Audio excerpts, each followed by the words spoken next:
am Marc-André Moreau, CTO of Devolution, and here is Maxime Forêt, software architect, but also the man of the hour because he's a developer that made the MCP server in RDM, which is what we're going to talk about today. So I'm very excited. During this presentation, if you have any questions, don't hesitate to ask them in the chat, but we will take the questions at the end. After this webinar, you will receive a link for a survey, and hopefully you will click that link and enter all of your valuable feedback so we can know how to help with the development of the MCP server in the future. So just to set the table for today, we are presenting an experimental feature. And the goal of this webinar is to show what we have and to get feedback because it is going to be used to prioritize what we're going to focus on in the future. So we have many tools in our MCP server in RDM. Not all of them are worth like pursuing further, but what we want to see like which ones you really see yourself using, and we're going to put more development effort into those. And we should probably start with the slides. Yes. Everyone. So let's begin by the basics. Like, what is MCP? I'm pretty sure everybody heard the word. Maybe you know that it stands for Model Context Protocol.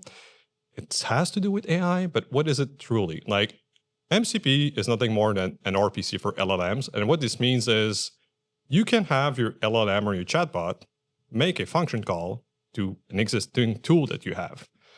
So this is really a way for you to just bring your existing tooling with your chatbot, while previously you couldn't. As simple as that. And if you've never used MCP before, I highly recommend you try VS Code with GitHub Copilot. It's probably like the easiest one to get started with. Here's a diagram of like MCP with your existing tooling, AI assistant tooling on the left-hand side, and on the right-hand side, like different tools that it can be called by the chatbot.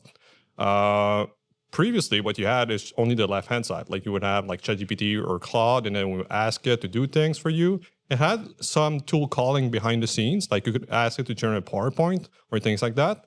But here, the main difference with MCP is you can bring your own tools and connect them using MCP. So it's not like the chatbot provides all the tooling for you. You can bring your own tools this time. Some things to know about MCP, there are a couple of primitives for a server, like the tools. They're the executable functions that the LLM can call. So the LLM will figure out, like, you ask it to perform an action, and will have to figure out which tool to call to perform that action. And can be as simple as reading a file or writing a file, making a database query. These are all called tools. You also have resources. Like in the past, you've probably used a lot of copy pasting with ChatGPT. You would take your document, you would paste it in. Well, this is the same thing here. Is like, I need more resources to get more context into something. So you would use that information automatically from the MCP server. And last but not least, from the slide, is we have reusable prompts. So you may save like big prompts. Well, the MCP server can have like reusable prompts exposed for you, so you don't necessarily have to remember them, or they're just like easier to access for the next time. And this is an important one. MCP has an elicitation feature, and not all MCP clients support this. VS Code supports elicitation, and what this means is the MCP server can prompt you in a way that you would end up with a form in the client. So in this case here, we're creating a vault in RDM, and it's prompting us that we want to allow the offline mode on that vault. But it could be anything. It could prompt for like a username or things like that. Instead of having the response from the LLM be, well, you need to ask again by specifying XYZ with more details, and you have to type it in again. Now you have a much more integrated experience with like a form in the MCP client. And how are tools defined? This is where the MCP is an RPC for LLMs, but what differs from a regular RPC, like function calls you would have like in code that we're used to, is here you literally have textual descriptions of the tools. So your RPC interface has like, this is what this tool does, and then how to call it, and what the output should be, and then the LLM would interpret that and figure out, this is how I need to call this tool, when to call it, and how to process the output. And this is very important because we are mostly used to interfaces that are much more strongly defined. And if a tiny little thing changes, well, it breaks the interface. Here, the interface is much more, well, it's literally just text that is interpreted by an LLM. Let's take a pause here. MCP is a protocol, so it needs a transport for making function calls, like I use voice to talk. This is like a transport, but here we have two main transport for MCP. HTTP, which we all know about, like it's the web. A lot of HTTP-based servers exist, like the one from Microsoft Docs. Atlassian has an MCP server as well, so you can like fetch things from Confluence. This is really nice. But in the context of RDM, we are a desktop application. Using HTTP would not necessarily be the best approach because when you use a socket for HTTP, any other process on the same system can reach localhost. So other users could use it. The other standard transport type we have is standard input-output. So you launch a sub-process, and then you talk to it with standard input-output of the sub-process. This is an approach which we frequently see like in SSH with SSH subsystems that are actually implemented this way. We put the slides back, please. In our approach, we have a hybrid approach because RDM is an application which you launch interactively and keep there. The thing with the standard input-output approach is you launch a new process. We don't want to launch a new RDM. We want to connect to it. So we added a name pipe server transport into RDM for MCP. And because MCP clients don't support name pipe transport, we just create a command line tool that uses standard input-output to connect to the name pipe.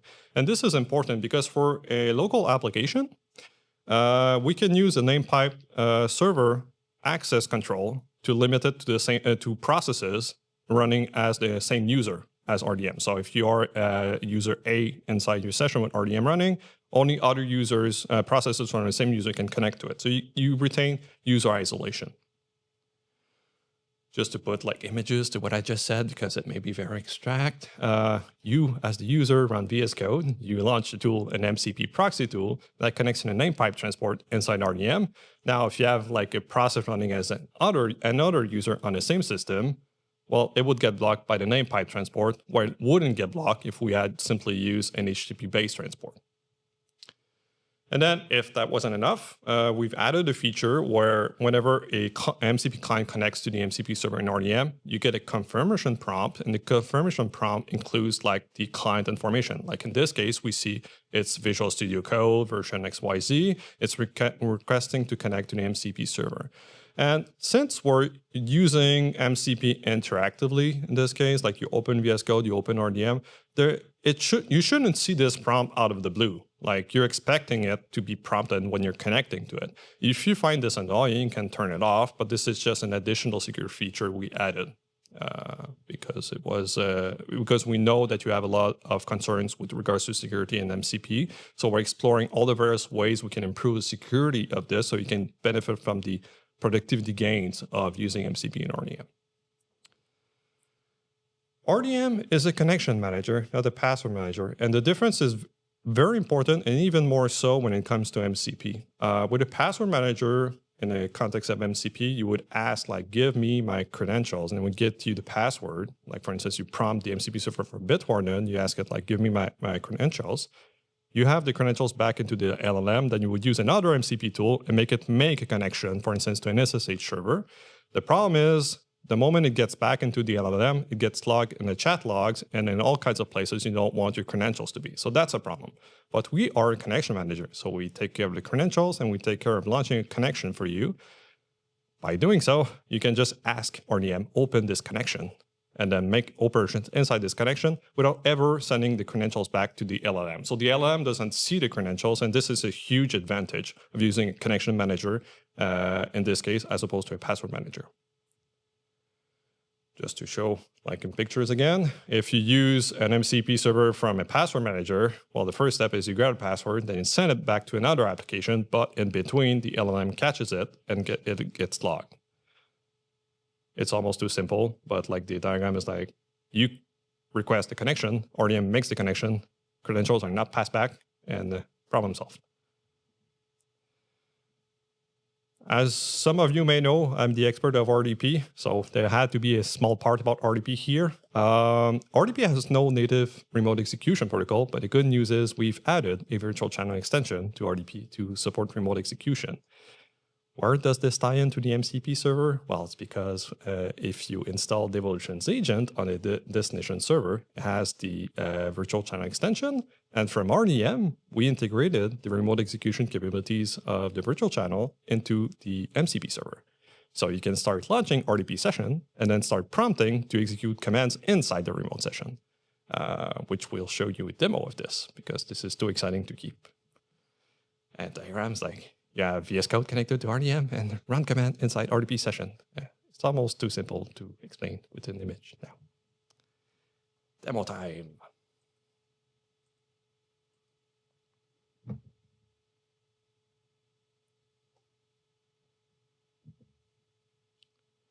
So here, I'll just stop here. On the left-hand side, I have RDM open within RDP session with the Devolutions Agent running inside of it. On the right-hand side, I have VS Code connected to RDM, and then I just prompted it, like all the commands I tell you to run, they run inside Devolutions Agent. So the first thing I do is I launch Firefox on Devolutions.net in full screen mode. It's listing the connections, figuring out what to do. It generated a command, and it actually launched Firefox in full screen mode. We didn't even see what it did, but what it did behind the scenes, generated some PowerShell code on the fly and just ran the command. Now let's just start listing install programs with their versions.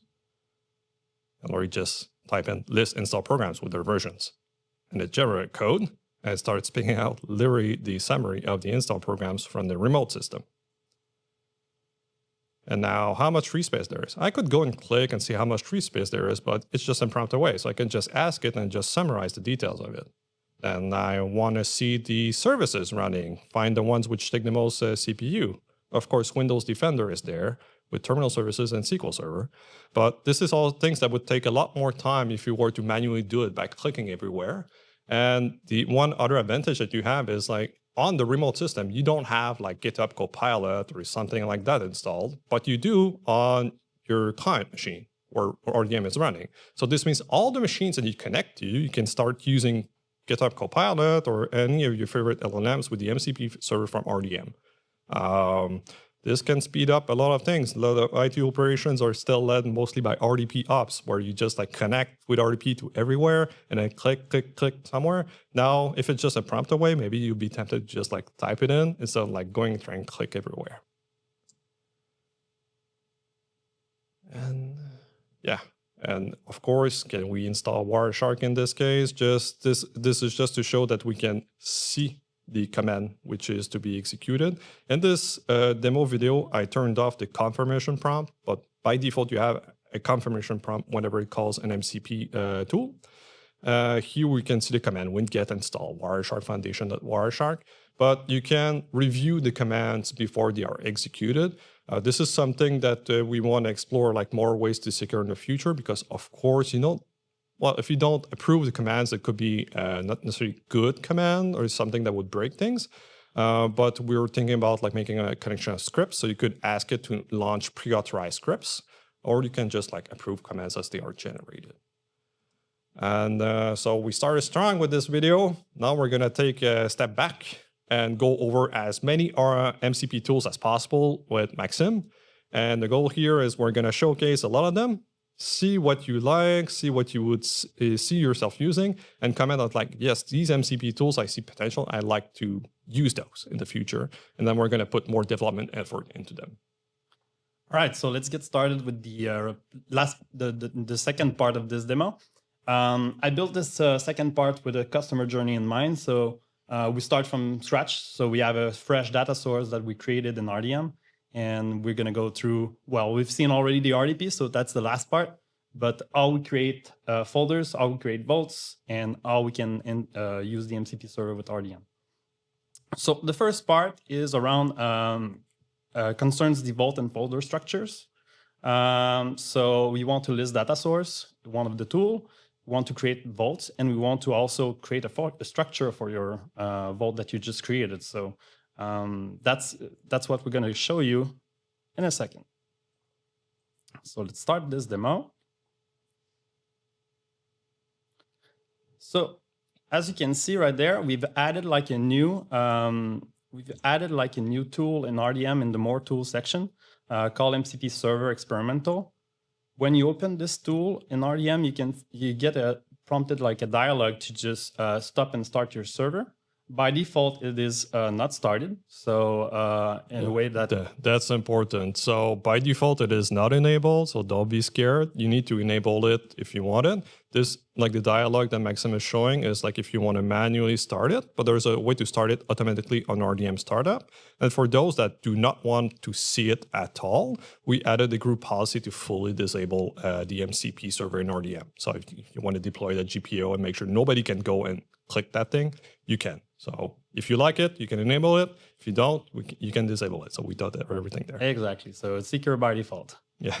And as you can see in this dialog, you can see the number of clients that are connected, and you can see that the server is running properly at the bottom left side. We might add new things in the future in this dialog. So for now, it's simple. So my demos are built all the same way, so I'm going to explain it once. Contrary to what Marc-André was saying, on my end, my demos are built with the VS Code on the left side and RDM on the right side. As you can see on the left side, I've configured my MCP server for my remote desktop manager. The configuration, don't look at it right now. It's changed. It's going to change by the end. Like this was just a configuration command. Exactly. Anyway, it's too small for you to read, so you can. Exactly. So in VS Code, you have the possibility to just pick and choose which tools can be executed using your LLM or your model. And as you can see, the remote desktop manager right there has got a bunch of tools. So I think we've got like 36 tools as of right now. And you can pick and choose the one you like. So if you don't want anything that is destructive, you can actually uncheck it, and it's never going to run it. It's also the best place to just see the entire list of tools that are exposed. Yeah, and you can see the description and what they do in the answer. But they're pretty implicit with the names of the tool themselves. So what we're going to do right now is we're going to list the data source. It's the most basic tool that we have in RDM. So we've got 4 data sources in the RDM on my right-hand side. As you can see on the left side, it goes quick, but I'm going to stop the video as we go. I asked it to list my RDM data source as simply as that, and it's listing me all my data sources with the IDs and everything. So it knows the other tools that's going to use it, knows the ID of the data source that I want to use. In this tool specifically, I want to create three new vaults in my Acme Corp data source. I want to let the LLM just generate a description for them by entering the names from the name. So the human resources, operation, and IT vault that I want to create. So I'm going to let the LLM do its job. Yeah, in this case, you just like told it like, I want this. But if you have like an internal organization diagram, and you can literally just paste it in and ask the LLM figure out like, give me directory structure for creating my vault. And then you would have like all your departments from your company in there. So really the strength of this is you can plug in anything to anything. So if you have data elsewhere, when you have data, they can go into RDM. Totally. And contrary to what Marc-André was showing with the RDM RDP demo earlier, my VS Code is configured more in a secure way, I would say. Like we've got the continue button on the left. That's the confirmation prompt I disabled and shouldn't have. So yes. He said hello always. I'm a bit different. I like to confirm before I go. So you can actually do this way, or you can actually specify which tool you're always allow. So, and you can do it globally and in a session specifically for a chat. Like listing data sources is something you probably want to allow permanently, but it's like commands that make changes. You may want to leave the confirmation prompt. Yeah, and validate with the input that the VS Code chat prompt shows. So let's continue with the creation of the vault. So I click continue to just create my vaults. As you can see on the RDM side, I have only one vault. The tool, the LLM is actually listing the vault to validate that it got created properly.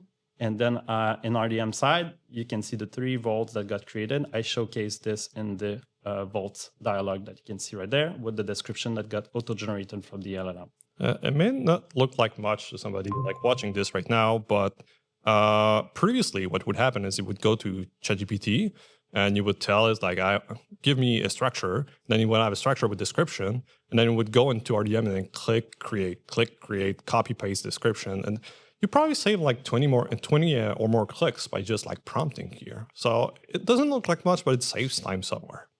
Exactly. In this next part, what I want to showcase is the advanced mode of the creation of the vaults. So I tell the LLM to just create a development vault in advanced mode. What this does is it's gonna use the elicitation pattern that Macaulay was saying earlier. As you can see in VS Code, there's a respawn form or something button right there.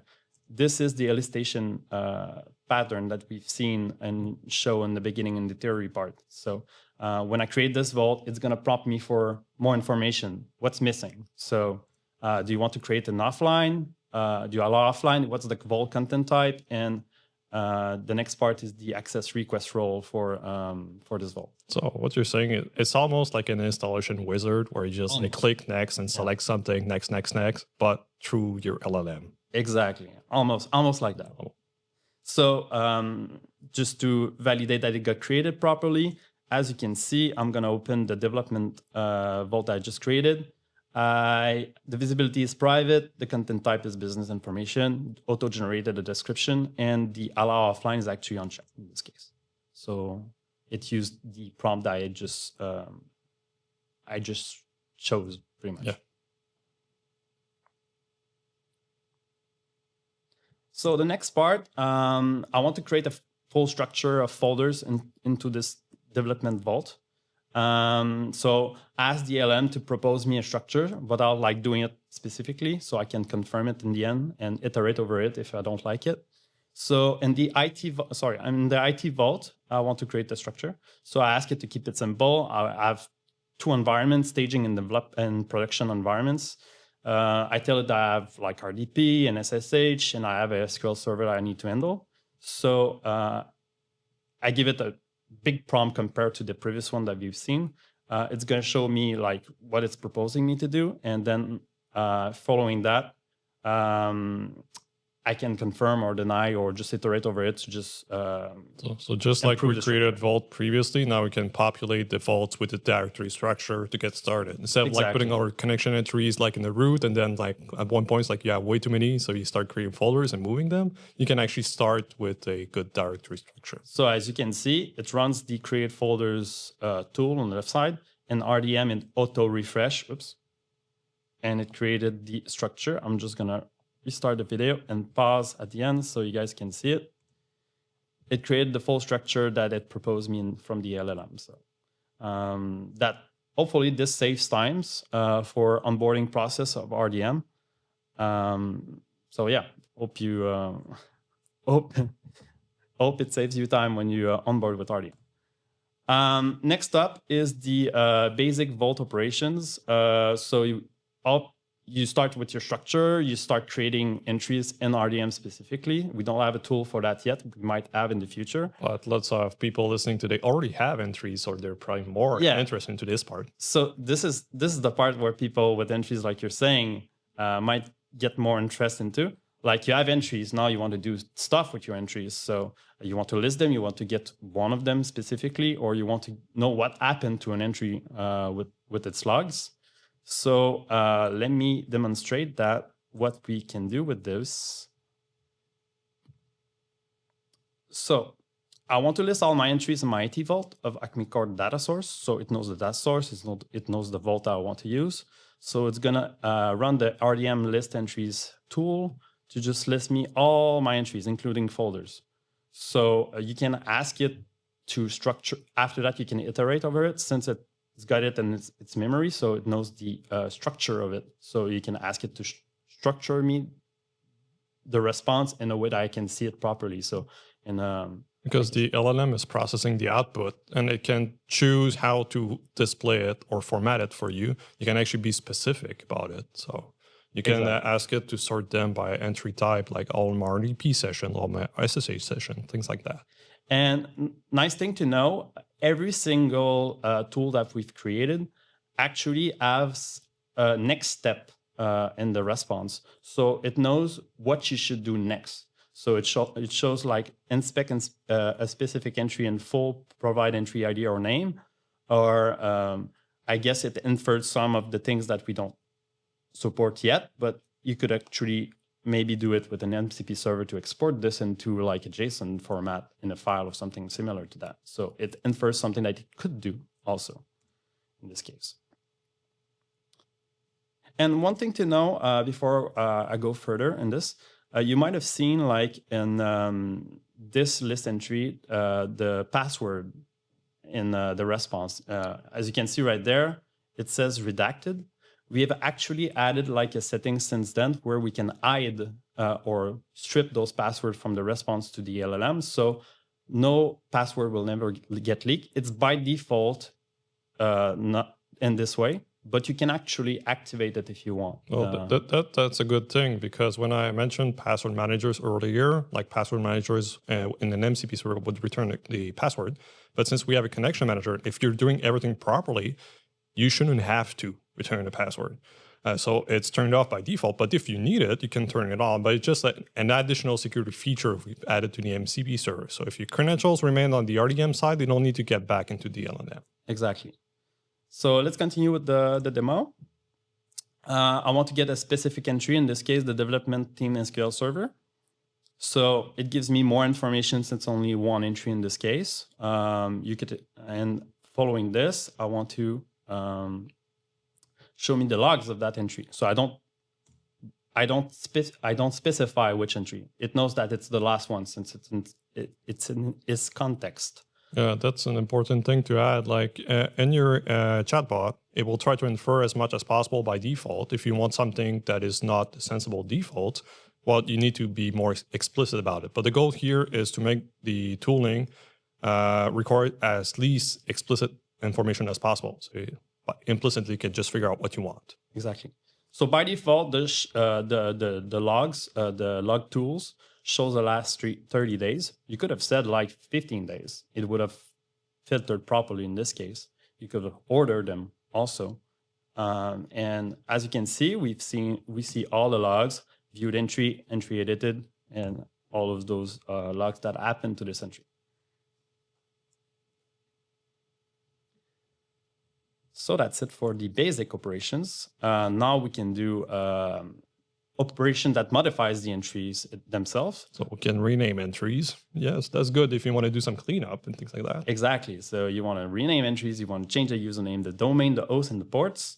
So that's the basic one we wanted to show since it's simple. And so those are all two separate tools right now. And what I'm trying to do right there is I want to rename. I got some entries in my RDM, specifically the 3 terminal SSH with their OS and parentheses. I want to rename those 3 entries by removing the prefix terminal in front of it.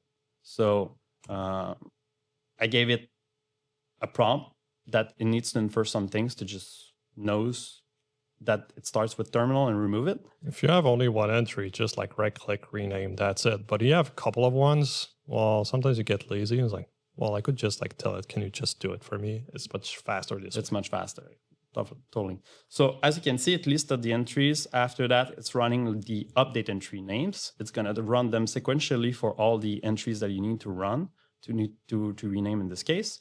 So, and then it validates with the list entries that it got renamed properly at the end. On the right-hand side, I didn't refresh RDM at all, and all the 3 entries got renamed properly. We can do bigger prompts. So I want to, in this case, I want to change my RDP1 and RDP2 in the machines inventory folder. I want to add a username, administrator, a password, a domain, and a port. In this case, I've got the RDP1 selected, and when those tools get executed on the left side, RDM gets refreshed with the new information that that gets updated pretty much. So we do this for the RDP1, and then it's going to do it for the RDP2 also, since I asked it in the prompt. There's a lot of continue in there. I get it, but I mean, it's always better this way in terms of security part of it. So you can also allow specific tools within the current session, such that the next time you restart like VS Code or something else, well, it will prompt again, but not for the current prompt. And just to validate that it got changed properly, I want to show the username, domain, and password. So if I show the password, it's the password I passed. Also. And the port also. So that's it for the basic entry updates. We support also, we got 3 tools and 3 prompts for the generation of password using the MCP server. So let's demonstrate this part. In case you get the demo where you have the reusable prompts. Yeah, that's the reusable prompts in this case. So in this case, it's not a prompt, it's a tool. We've got 3 tools for the generation of password. So generate strong password in this case. It gives you like the password, a password generated from RDM, the same as you can see in the UI of RDM. But you can also do it in another way. So you can have reusable prompts with the / command at the bottom left side of your editor, where it shows the prompts that are available from the RDM MCP server. So in this case, we have 3 prompts: the generate human readable password, the passphrase, and the strong password that we just demonstrated using the tool up there. So when you execute that prompt, it injects automatically the response into the chat box. So in this case, it's only a password, but it could be a full prompt like we've seen earlier with the generation of folders or something like that we could give you guys in the future. So yeah, and again, this prompt is a little bit different than the previous one since it's got parameters to it. So the only way to pass parameters is using the elicitation pattern. So it's missing information. So let's let the client fill it in. So it like a form pretty much. So in this case, the word separator that I need for the generation of this password, I put a dash in this case, and the dictionary, so French or English in this case. And as you can see, it's gonna inject the password that pretty much with the parameters that we use. Same thing for the human readable password that I want to show real quick. So a symbol. So here we go. At the bottom left side, it got injected with the password.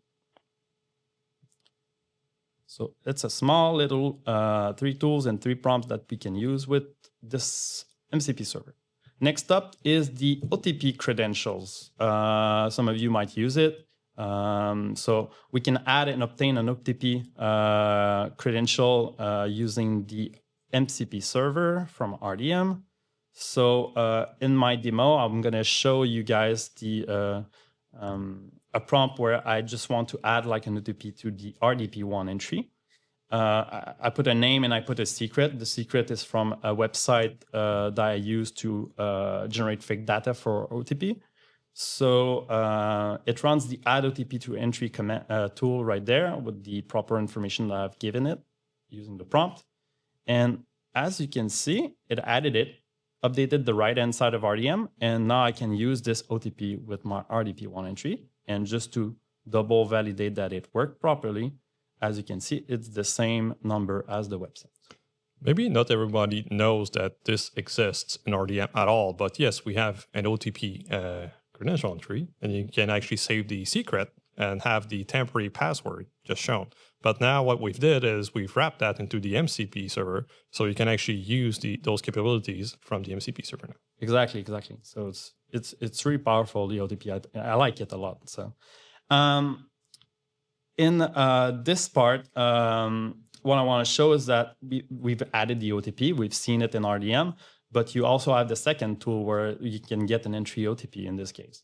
So the current OTP code that there is in VS Code on the left side is the previous OTP code, since it reached the 0 seconds of the there's rolling always changes. There's a rolling window, and then it changes every minute. But so what I want to demonstrate right there is I'm going to wait like after it's got rolled again, and I'm going to run the get entry OTP. So just to double validate that it's the same current OTP that is shown from the VS Code as the website that it shows on the right-hand side. So it's 343.405. It's the same as the current OTP right there. So let's continue with the comment. So we've seen like the basic part, like listing entries, data source, etc. But now we're going into what similar to what Marc was showing earlier with RDP. So what can we do with entries now? Skip some steps to show it working, but now we're gonna do like the basics, like launching those connections, closing them. Yeah, exactly. So listing the active ones. So and the next demos, we got multiple of them coming up. We're gonna be launching connection, closing connections, and listing active connection. And what can we do on those connections? So the first one that I want to show is the SSH entry. I've got a real world scenario going on, like my systems are slow. I don't know which server or service is causing the issue. We need to actually open those 3 sessions and like do something to like run commands to just know like. So this is a bit similar to the RDP demo earlier, except it's an SSH, so it's a bit more like obvious that you can run commands and run commands into SSH. Exactly. So like I said, we've got the 3 SSH entry that we renamed earlier. And I asked the LLM in the prompt to open the 3 SSH entries in the staging folder. So when I click continue on the left side, on the right-hand side, you can see those sessions opening up. So we've got 3 SSH on the right-hand side. Each of them got their own operating system.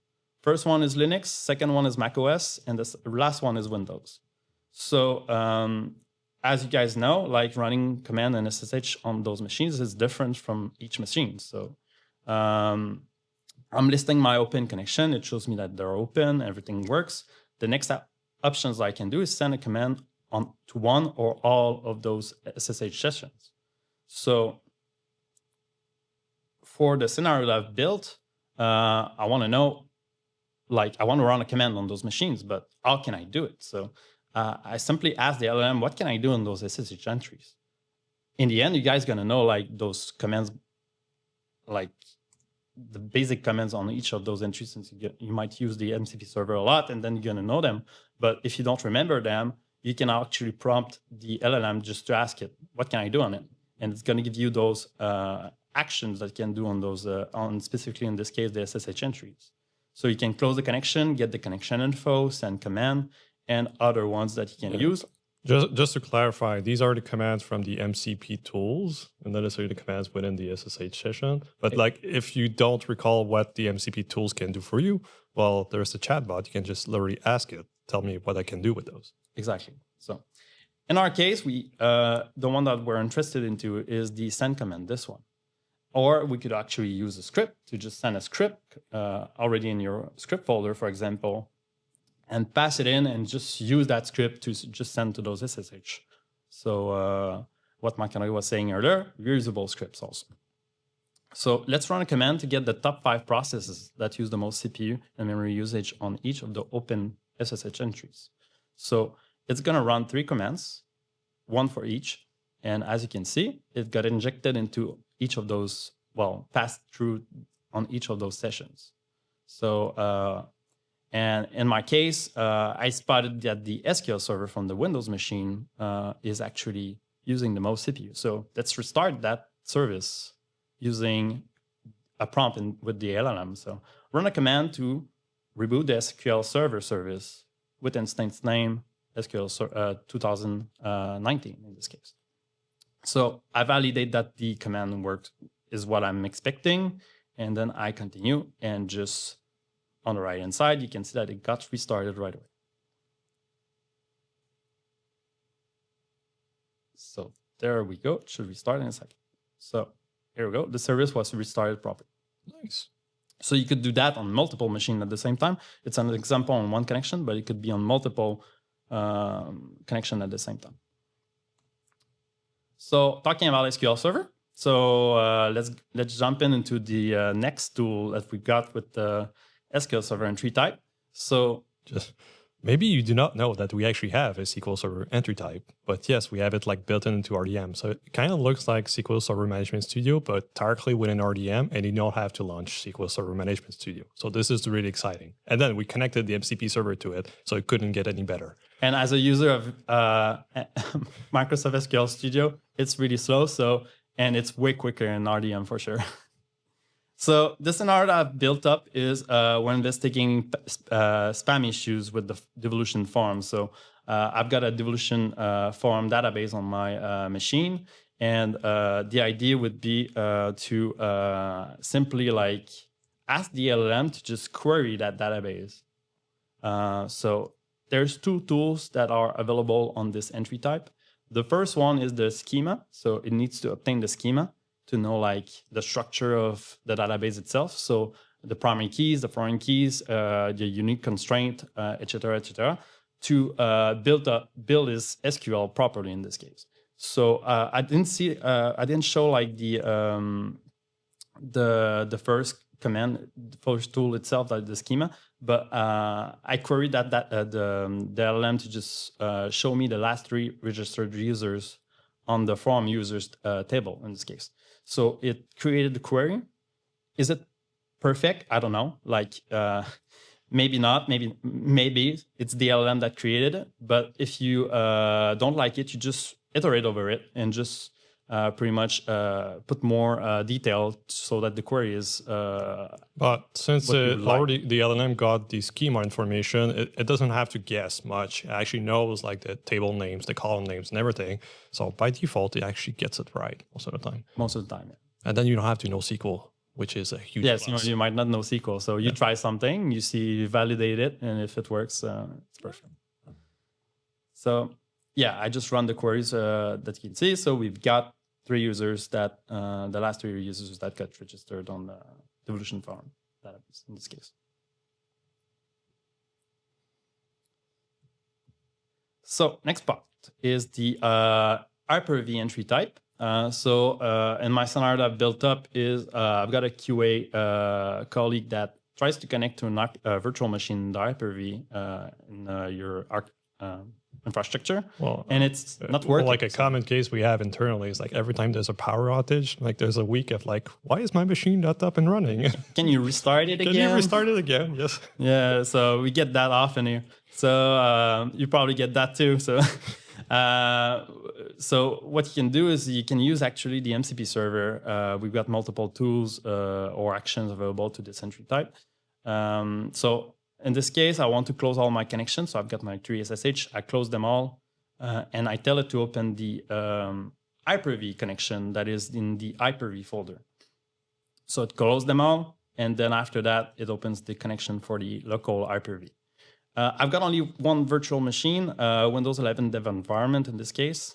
So I ask it, what can you do with the Hyper-V connection? And it tells me that I can list my VM, start VM, stop VM, restart VM, and get the connection info for that specific tab in RDM.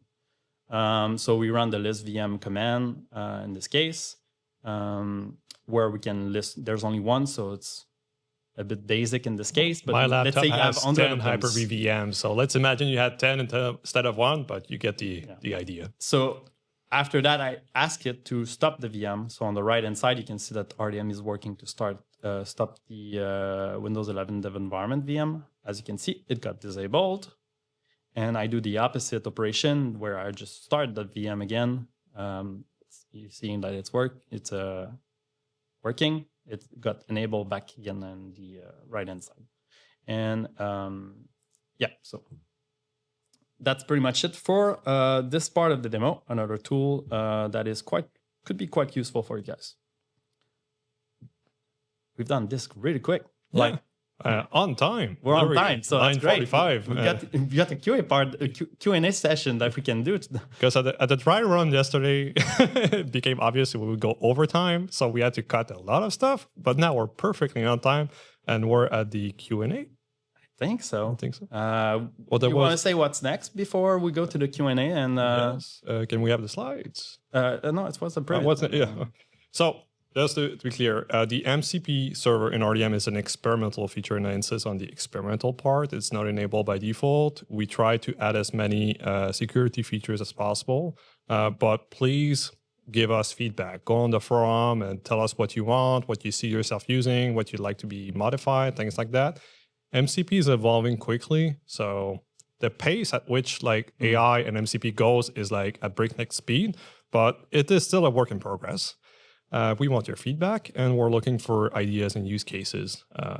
So yes, the goal of this presentation, see what you see yourself using, and then tell us about it. We want to learn more about it.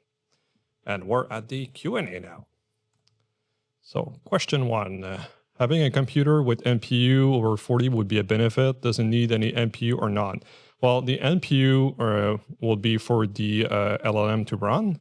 Unless you want to run the model locally, well, you don't necessarily need an NPU. For all of these demos that we've shown, we're just using GitHub Copilot. So GitHub Copilot is doing all of the AI processing, not the local computer.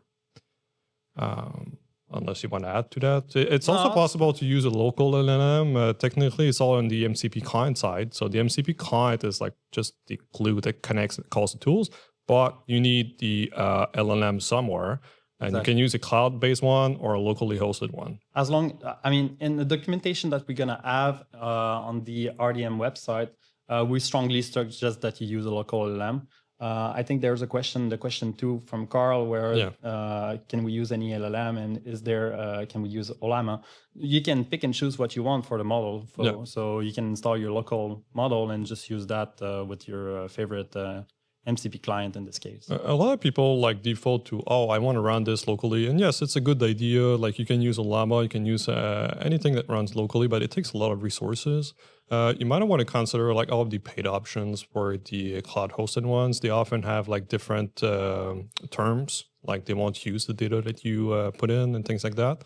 But consider both options, whatever you are comfortable with within your organization. But you have to choose something because people are going to use those tools anyway. So you might as well just make sure they're using sanctioned tools that like they are allowed to use it. I'm trying to read the question number 2 from Bill. Will the Vault operation work with Devolution server integrated with RDM? And if so, can access private privileges be specified? That's a good question. Well, I think the basic Vault operation should work out of the box, but maybe not the additional stuff for access privileges being specified. So that might be something we'd have to circle back to. Yeah, I can maybe add to that. Like we've added a couple tools recently for requesting temporary access. I don't know if it. No, I think that might be different. It might be like to handle the access control and the RBAC from DVLS. Maybe specify that so that these will be like DVLS specific tools, most likely. Yeah, well, that would be, like Marc-André was saying, maybe more specified too. But you know what? You can go to the forum and make a feature request. Just make a feature request and we're going to look into it. Yeah. But yeah, we can actually like do temporary access. I was talking about that, but we've added tools and new functionality to the MCP server since the demo. When we created the demo, like we can check out and check in entries, and we can also do the request of temporary access and listing temporary access that we've got too. So I like the next question. Will the RDM MCP server be part of the free version? That's a great question. During the experimental phase, we can guarantee it is going to remain free, but the fact that you ask a question makes me think that you think it may not be. So this is why I like the question. But for now, during experimentation, we're going to keep it in the free version. We cannot necessarily guarantee what we're going to do in the future, but it's going to be free in some way is what we're thinking about. Just maybe a different form of it. We don't know yet. From Bill, would you be able to implement MCP on the web version or RDM on the DVLS? The chat interface would seem to be used by the casual user who may not have the RDM client. Well, that's... Okay, I think there are 2 questions in there. First, like, can we support MCP in the web like that? Right now, the MCP server is inside RDM Windows. So we'd have to actually hook the MCP server to a web client, which is a lot more difficult. And then we have to integrate that with an MCP client. So there are technical difficulties I think would make this much more difficult. And then with the desktop application, But the second part of the question is interesting to talk about. Like a chat interface would seem to be used by the casual user who may not have the RDM client. What about having the chatbot inside RDM? This is something we've discussed a lot internally, and we're not sure. We actually have a built-in AI assistant, but where we have internal discussions about, should we make this like a full-blown MCP client similar to the likes of VS Code with GitHub Copilot integration, but directly within RDM? Because probably the biggest friction point you have right now is like, you need to launch RDM, you need to launch VS Code or Cloud or something else, or any of the MCP clients you might be already using, and you connect them. There are two sides to this. First, you want to be able to use your existing tools instead of like every tool bringing their own AI assistant because they don't talk to each other. So the only way you're going to have like your multiple tools talking to each other is if you use like your existing MCP client with RDM and not us provide another one. But the downside to it is, well, from RDM, you don't have like a button like in VS Code where you can just pop the chat window and then connect additional tools. Would you rather have it built in and maybe even use it as your MCP client is what we're interested in knowing, because it's a bit bold to say that RDM could actually be your MCP client and rival with something like VS Code, to the point that if you have both, maybe you'd stick a bit more into RDM and sometimes go to VS Code, but a lot of times you'd just be happy with using RDM as your MCP client, and then we could spend a lot of development effort to making it a really good MCP client. So we're very interested to knowing like this part. There's a question in the survey, because you will get a link to a survey. Please go and fill it once you have it. But if you have like comments or feedback about like both approaches, what you prefer, please go on the forum and send us feedback about it. And chatbot would be good in RDM for the admins who don't really do development. I like your questions, Bill. I like your questions, because one thing I've been trying to tell a lot of people about, like in developer circles, is how VS Code is so frequently used by system administrators. And maybe my view is skewed, I don't know, but like in the PowerShell space, it's extremely popular, and I see it like becoming it's the Visual Studio of the non-devs, but they're still devs. In the end, if you write scripts, you're a developer to me. But if you don't really do development, VS Code is still very accessible to you. And it may, in the future, I predict, it may actually make non-devs a lot more attracted to tools like this. So we have like AI code assistants, but I could easily see like people who don't traditionally do development start using something that looks like an AI code assistant, because they don't need to know the code at all. They just need to prompt. So there's something to be done there, but maybe for the IT admins, we would rather have them like stick within RDM, and then we could probably have a much better experience if we start building a proper MCP client into the AI assistant of RDM. So we're gonna see both approaches, what you guys want. And I keep repeating VS Code because this is probably one of the most popular ones. Oh. It's one that gets like so many updates so frequently. It's like you just press refresh or new release notes. It's like, it's just a fire hose of new features that keeps coming out of this team. But there's Claude, there's ChatGPT, which lagged a bit behind on MCP integration, but Claude is there as well. There are so many other tools. We want to know about the other tools that we're not actively tracking that you guys might be interested into using with RDM.